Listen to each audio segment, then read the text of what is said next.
नमस्कार। सर्वप्रथम कैंसर दिवस पर मैं आप सभी को अच्छे स्वास्थ्य और दीर्घायु की कामना करता हूं। कैंसर एक ऐसा शब्द है जो आज भी बहुत चिकित्सा सुविधा उत्पन्न होने के बावजूद जब किसी को अपने से पीड़ित करता है तो उस व्यक्ति विशेष को, उसके परिवार को, उसके रिश्तेदारों में तथा मित्रजनों में एक भय और अवसाद को पैदा करता है। कारण स्पष्ट है कि चिकित्सा तो है, परंतु वो चिकित्सा जो कि सर्जरी के द्वारा की जाती है, रेडिएशन के द्वारा की जाती है, कीमोथेरेपी के द्वारा की जाती है, इम्यून थेरेपी के द्वारा की जाती है या ऑर्गन ट्रांसप्लांट करे जाते हैं, उसके बावजूद उसमें रिलैप्स एक रूल की तरह है, अपवाद की तरह नहीं है। ऐसे बहुत सारे कैंसर हैं और कैंसर रोग जो आज दुनिया में एक विकराल रूप ले चुका है। ये स्पष्ट है कि सारे उपायों के बावजूद नए कैंसर के रोगियों की संख्या विश्व भर में बढ़ रही है और उसके साथ साथ मृत्यु दर भी बढ़ रही है। हाँ, जो उपाय आज मौजूद हैं उनसे कैंसर के रोगियों को लंबे समय तक जिलाया जा सकता है और कुछ केसों में ऐसे भी देखने आते हैं कि जो पूर्णतया रोग मुक्त हो जाते हैं। परंतु कैंसर अपने आप में एक भयावह शब्द रहता है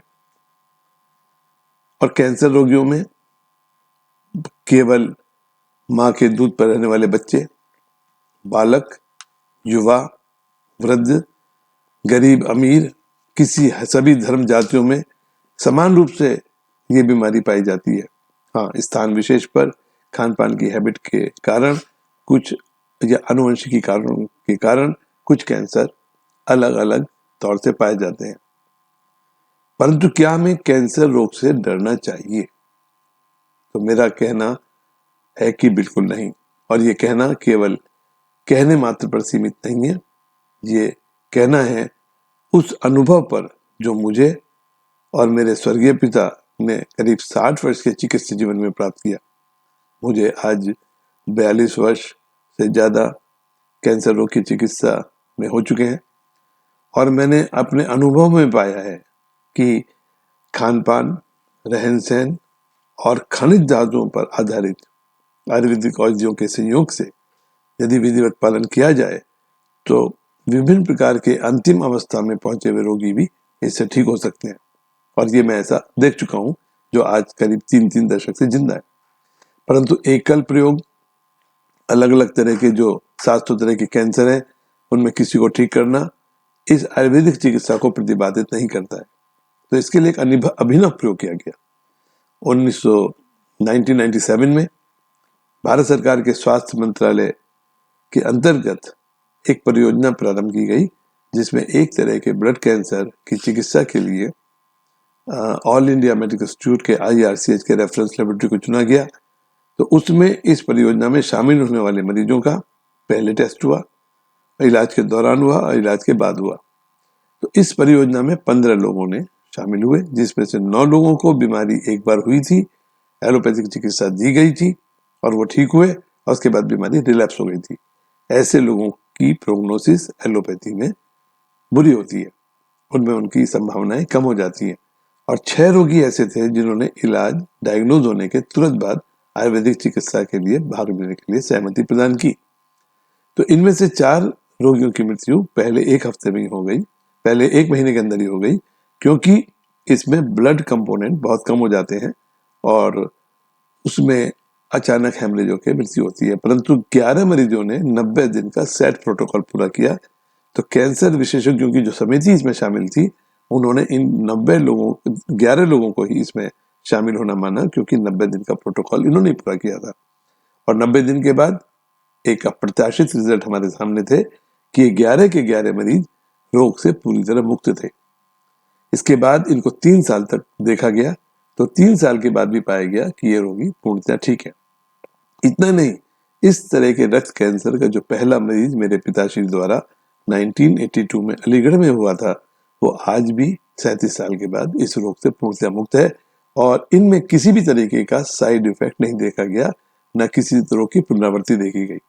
तो इससे क्या सिद्ध हुआ कि आयुर्वेदिक औषधि जो कि चांदी भस्म, जवार मोरा, जदवार में अर्क चंदन, अर्क गुलाब, अर्क गाजवा, अर्क लता कस्तूरी के में मर्दन करके बनाई गई थी, ये कोई कैंसर को मारने की औषधि नहीं है। ये कैंसर को जलाती भी नहीं है, गलाती भी नहीं है। ये बॉडी के अंदर जाके जब कैंसर को ठीक कर रही है तो ये स्वभाव सिद्ध होता है कि शरीर में चांदी धातु की कमी है और उसको मिलते ही और जो दूसरी विष हमारे शरीर में पैदा हो गया है उसकी विकृति को दूर करते ही बीमारी ठीक हुई। तो आयुर्वेद में एक रस शास्त्र है। रस शास्त्र में धातु विज्ञान है। धातु विज्ञान के अंतर्गत ये लिखा गया है कि हमारे शरीर में 7 धातुएं, सोना, चांदी, तांबा, लोहा, सीसा, जस्ता, यशद, न्यूनाधिक प्रमाण में, कम या अधिक प्रमाण में हमारे शरीर में स्थित रस, रक्त, मांस, मेद, अस्थि, मज्जा, शुक्र धातु में रहती है। और जब आहार विहार की वजह से, खान पान की वजह से, रहन सहन की वजह से या वातावरण के दूषित से ये इन धातुओं में इम्बैलेंस होता है तो शरीर की चयापचय क्रिया, मेटाबॉलिज्म में विकृति आकर बीमारी पैदा होती है। तो आयुर्वेद का सिद्धांत क्या है? स्वस्थ से स्वास्थ्य रक्षणम, आतुर से विकार प्रशमनम च, स्वस्थ के स्वास्थ्य की रक्षा और रोगी के विकारों का शमन। तो जब ये धातुएं हमारे शरीर में इक्विलिब्रियम स्टेट में रहती हैं तब हमारे वातादि दोष भी ठीक ठाक रहते हैं और बीमारी हमारे से दूर रहती है। तो आयुर्वेद के द्वारा एक ब्लड कैंसर में इसकी उपादेयता और दूसरा अभिनव प्रयोग है, एक बीमारी है जिसका नाम है chronic pancreatitis. Chronic pancreatitis means pancreas में होने वाली सूजन। तो ये देखा गया है कि क्रॉनिक पैनक्रेटाइटिस के लगभग 40% रोगी आने वाले काल में 10 से 20 साल के अंदर पैनक्रियाटिक कैंसर से पीड़ित हो जाते हैं और मृत्यु को प्राप्त करते हैं, ठीक नहीं हो पाते हैं।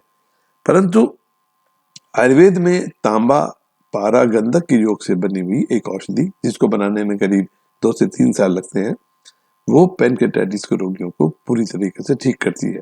तो 97 से आज तक करीब 700 लोग इस बीमारी के लिए चिकित्सा के लिए आ चुके हैं, बीमारी की चिकित्सा के लिए।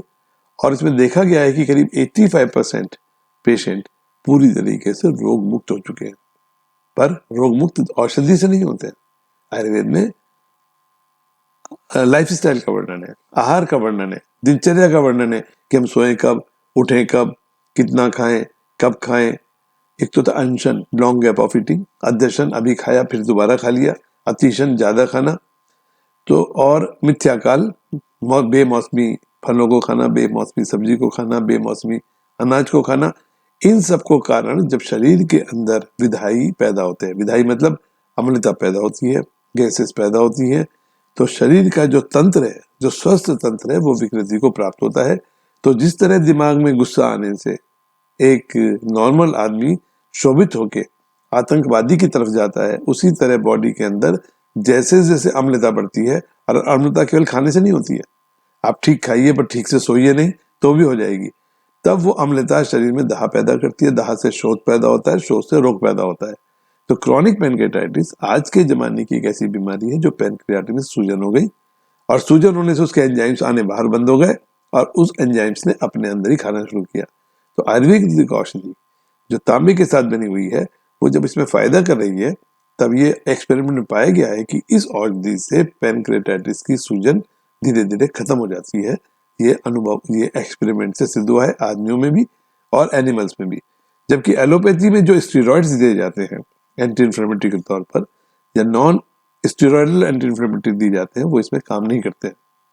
तो इसका मतलब ये हुआ कि आयुर्वेदिक औषधियां रोग की प्रारंभिक अवस्था में भी अगर ली जाए तो बहुत प्रमाण होगा, क्योंकि इन 700 मरीजों में जिनका पिछले 21-22 साल से लगातार फॉलोअप हो रहा है, देखने में आया है कि इनमें कैंसर मरीजों कैंसर की उत्पत्ति नहीं हो रही है।